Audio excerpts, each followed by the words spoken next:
हम सिर्फ उन्हीं कहानी और घटनाओं का जिक्र कर रहे हैं जिनमें उनसे संबंधित अधिक जानकारी हमारे पास उपलब्ध होती हैं।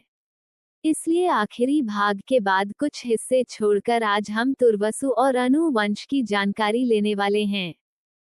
हम सॉफ्टवेयर की आवाजें इस्तेमाल करते हैं, अतः कुछ नामों और शब्दों का गलत उच्चारण हो सकता है। ब्रह्मपुराण सुनाते हुए लोमहर्षण जी आगे का वर्णन करने लगे। तुर्वसु के पुत्र वहनी, वहनी के गोभानु, गोभानु के राजा त्रैशानु, त्रैशानु के कराधम तथा कराधम के मरुत हुए। अवीक्षित नंदन राजा मरुत इस मरुत से भिन्न है। कराधम कुमार मरुत के कोई पुत्र नहीं था। उन्होंने बहुत दक्षिणा देकर यज्ञ किया। उसमें उन्होंने दक्षिणा के रूप में महात्मा संवर्त को अपनी संयता नाम की कन्या दे दी। तत्पश्चात उन्होंने पूर्ववंशी दुष्यंत को गोद ले लिया। इस प्रकार ययाति के शापवश जब तुर्वसु का वंश नहीं चला, तब उसमें पौरव वंश का प्रवेश हुआ। दुष्यंत के पुत्र राजा करूरोम हुए। करूरोम से अहीद की उत्पत्ति हुई। अहीद के 4 पुत्र हुए, पांड्य, केरल, कोल तथा चोल। दुह्य के पुत्र बब्रसतु, बब्रसतु के अंगारसेतु और अंगारसेतु के मरुत्पति हुए, जो युद्ध में युवनाश्व कुमार माधाता के हाथ से मारे गए।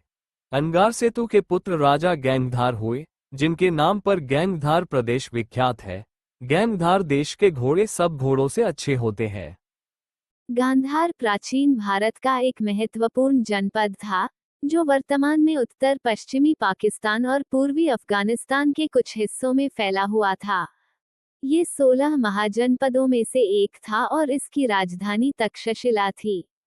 गांधार कला, जो कि बौद्ध धर्म से संबंधित एक प्रसिद्ध कला शैली है, वह भी इसी क्षेत्र से जुड़ी है।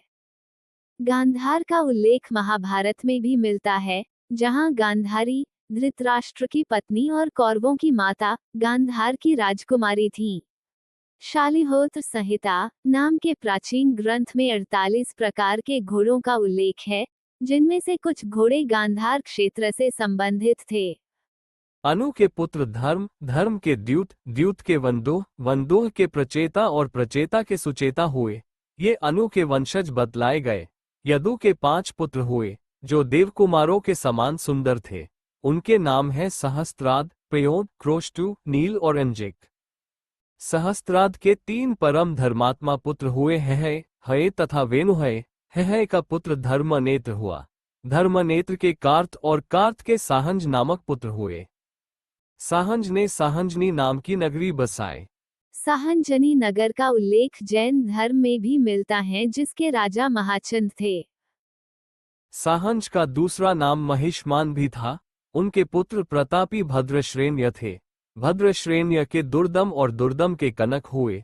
कनक के 4 पुत्र हुए, जो संपूर्ण विश्व में विख्यात थे। उनके नाम इस प्रकार हैं, कृतवीर्य, कृतौजा, कृतधन्वा तथा कृताग्नि। इस भाग में इतना ही।